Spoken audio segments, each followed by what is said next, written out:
ngangkut nih, pakai kapal dari pelabuhan di Malaysia sampai ke Riau. Dari Riau kami diangkut sampai ke Tanjung Priok. Sampai di Tanjung Priok ini kami kebingungan mau kemana, Pak. Emang ibu rumahnya di mana? Di Jawa Timur. Di mana? Yang satu bilang rumahnya di Lamongan, yang satu di Lumajang. Saya nggak tahu ada nggak yang satu di kampung di Lumajang, Jawa Timur. Mohon maaf kalau yang satu kampung. Loh, kok bisa tahu dompet duafa dari mana? Di Tanjung Priok itu saya dikasih tahu, Pak, kalau nggak ada punya ongkos, nah minta saja ke dompet duafa. Maka sampailah saya di dompet duafa ini. Oh gitu. Baiklah. Bapak Ibu sekalian, kalau saya pun ceritakan, dua orang ibu itu menceritakan yang kesedihan sambil menangis. Siapa yang nggak merasa kasihan dan sedih? Wajahnya kumal, bajunya udah acak-acakan lusuh seperti itu, meneteskan air mata. Sehingga akhirnya saya bilang ke teman saya, ya kita harus bantulah. Pertama saya carikan tiket dari Lebak Bulus ke Surabaya. Ya. Ternyata tiketnya sudah habis. Udahlah, akhirnya saya kasih uang untuk beli langsung aja, beli langsung. Kasih uangnya untuk tiket itu, ditambah dengan uang buat jajan selama perjalanan. Saya bilang kenapa ditambah dengan uang jajan ke teman saya, supaya tidak manyun selama di perjalanan. Ya hanya diem aja gitu kan, kasihan. Maka dikasihlah oleh saya uang sejumlah ongkos tiket, termasuk biaya makan dan jalan sampai ke Jawa Timur, pulang sampai ke Lumajang. Sudah kita hitung, tiket Lebak Bulus ke Terminal Surabaya ke kampung itu sudah kita hitung, ditambah uang makan. Saat menerima uang yang saya serahkan itu, dua ibu itu mengucapkan terima kasih, bibirnya bergetar, dicium tangan saya, meleleh air matanya. Sampai saya ikut terharu dan sedih, rasanya mau ikut menangis. Gitu. Dan rasanya puas kalau membantu orang, diperlakukan seperti itu oleh yang menerimanya. Maka saya juga sambil melepasi di pintu, senang dan bangga. Gitu. Pulanglah dua orang itu.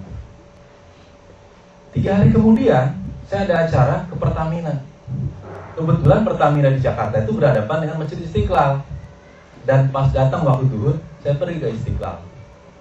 Dilalahnya, begitu sampai di halaman Istiqlal, saya melihat dua orang ibu itu. Saya agak kaget, kok wajahnya mirip seperti ibu yang 3 hari yang lalu saya kasih bantuan.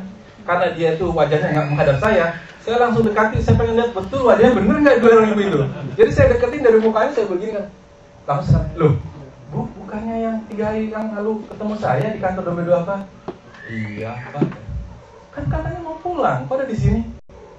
Enggak, Pak, saya pura-pura aja. Loh, kok pura-pura maksudnya gimana? Iya, saya disuruh, Pak. Maksudnya? Iya, selama saya ngobrol dengan Bapak itu sebenarnya ada orang yang antar saya nunggu di luar, Pak.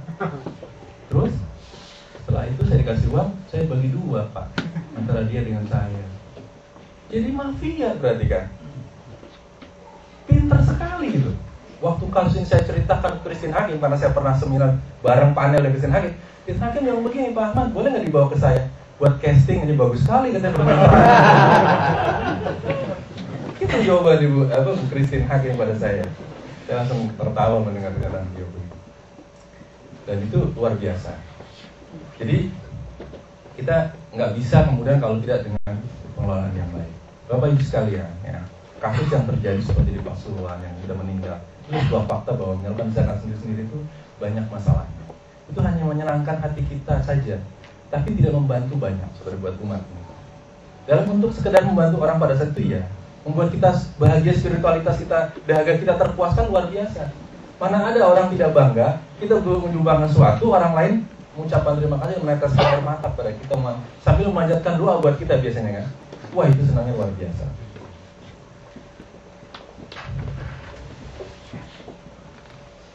Ini Pak, alasan-alasan mengapa zakat perlu dimanage. Kalau setiap muzaki bayar zakat pada lembaga, maka akan dapat ikis egoisme muzaki.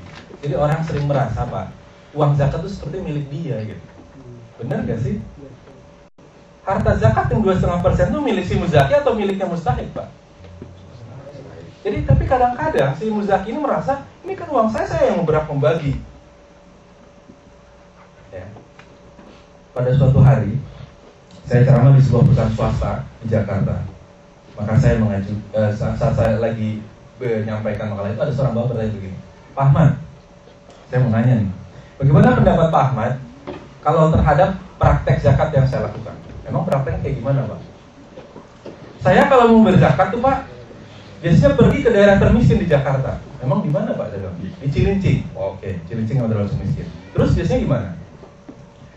Saya jalan ke sana, saya cari rumah yang kelihatan paling miskin. Kemudian saya lihat ke dalam rumahnya sekilas, kalau memang saya mengkhawatirkan, baru saya kasih bantuan. Ini menurut pendapat Pak Ahmad. Saya bilang, ya itu bagus sekali, Bapak ada usaha sampai menyalurkan zakat sampai datang ke sana. Mudah-mudahan Bapak berzakat dibalas oleh Allah SWT dengan balasan paling berlipat ganda Pak kalau Bapak ikhlas. Tapi kalau Bapak bertanya pada saya, apakah itu optimal atau tidak? Maka saya mengajukan sebuah pertanyaan kepada Bapak. Apakah Bapak tahu berapa banyak perusahaan dan lembaga mengadakan bakti sosial di Cilincing? Enggak Pak, katanya gitu ke saya. Perlu saya kasih tahu, hampir setiap minggu ada bakti sosial dari perusahaan di Cilincing Pak, saya bilang gitu. Saya tahu karena saya pernah mengadakan bersama Dompet Duafa, dan herannya warga sana rata-rata sudah pakai kaos bakti sosial semua. Dari lembaga-lembaga dan perusahaan yang macam-macam. Waktu saya tanya ke warga situ, memang hampir setiap minggu selalu ada bakti sosial karena dikenal sebagai daerah termiskin di Jakarta. Akibatnya mereka warga sana merasa bahwa mendapat bantuan itu kayak macam-macam mendapat penghasilan. Jadi nggak perlu susah-susah, tinggal nunggu aja setiap minggu akan datang uang ke sini gitu. Dalam berbagai macam, ada yang ngasih sembako, ada yang baju, ada pengobatan, ada uang ngasih di situ. Sekarang saya bilang Pak, dengan cerita saya itu, menurut Bapak efektif nggak? Iya ya katanya. Kalau semua orang diserahkan menyalurkan zakat sendiri-sendiri, kejadian seperti itu. Belum lagi kita Pak, kalau kita nyalurkan zakat sendiri, kalau sama keluarga kita, pengennya semua zakatnya buat keluarga kita, betul nggak? Karena hubungan saudara kita dekat dengan dia, dan dia memang orang miskin, betul. Tapi benar nggak kalau semua kita kasihkan sama dia Pak? Itu semua orang Pak, subjektif kalau udah pada dirinya itu. Ya, cenderung menjadi subjektif. Kalau sama keluarga saya habisin semua lah zakat saya buat dia. Tapi kalau sama orang lain, kamu sedikit, kamu sedikit, kamu sedikit, kamu sedikit, kan gitu.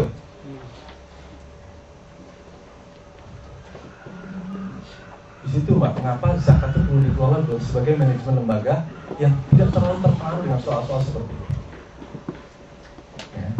Dia harus dikelola sebuah lembaga yang dikenal integritasnya bukan karena orangnya. Artinya lembaga itu memang menjamin sistem yang bagus dan lembaga itu yang harus kita lakukan. Sebuah pengelolaan yang baik. Lanjut, Ustaz.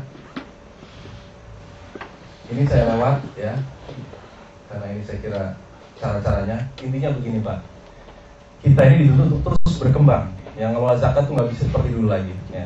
Maka saya pernah berkata 10 tahun yang lalu Pak, coba bayangin, saya 10 tahun sudah ngomong begini. Seharusnya pengelola zakat itu, kalau urusan melayani muzaki itu, biarkan muzaki itu seperti bayar zakat, seperti kita tiduran saat sakit di rumah sakit itu kan ada tombol di bawah tempat tidur kita tuh. Begitu kita pencet tet, perawatnya datang atau susternya datang. Harusnya pelayanan zakat itu seperti itu, semudah itu gitu. Lanjut ya, nanti kalau saya cerita itu kebanyakan. Ini intinya bahwa di keuangan kita harus membuat keuangan yang bagus, harus diaudit ya. Jadi lembaga zakat itu harus diaudit, akuntan publik, dilaporkan di media massa secara terbuka. Kita nggak bisa lagi kayak zaman dulu hanya sudah percaya. Memang kita kadang tidak perlu laporan, tapi saya kira zaman sekarang ini akuntabilitas publik sangat dituntut. Mau tidak mau, lembaga zakat harus diaudit, dikontrol sampai tidak ada pengeluaran ataupun. Dan perlu dicatat Bapak sekalian, Dompet Duafa adalah lembaga zakat LSM pertama. Jadi sudah lembaga zakat juga LSM pertama di Indonesia, ya, yang laporan keuangannya diaudit sejak tahun 1994 dan setiap tahun sampai sekarang tidak pernah berhenti. Saya ulang, jadi bukan hanya dari lembaga zakat, Dompet Duafa itu lembaga LSM pertama yang diaudit oleh akuntan publik di Indonesia. Nah, sejak tahun 1994 dan sampai sekarang tidak pernah. Dan kita selalu diaudit oleh Big Ten di dunia, bukan hanya terbaik di Indonesia. Jadi kita auditornya selalu milih yang termasuk dalam Big Ten di dunia. Jadi representasi Indonesia yang kita pakai untuk mengaudit auditor keuangan kita. Lanjut. Manajemen pendayagunaan zakat intinya adalah dalam rangka mengatasi kemiskinan. Jadi lambang kita juga kita pilih kail untuk menunjukkan kita memberi kail bukan memberi ikan. Kalau perlu kita memberi sungai dan memberi dananya, bahkan memberi lautnya kan. Jadi supaya lebih enak lagi gitu. Nah intinya begini Pak. Pada suatu hari saya cerita 2 kisah lagi sebelum saya mutar video. Ada sebuah surat yang unik di tahun 1996. Saya ingat sekali. Ada sebuah unik yang datang ke kantor Dompet Duafa. Suratnya hanya 1 kalimat. Orang tuh biasa bikin surat tuh panjang-panjang kalau minta bantuan. Ini cuma satu kalimat saja. Kalimatnya begini. Kalau diperkenankan, saya akan datang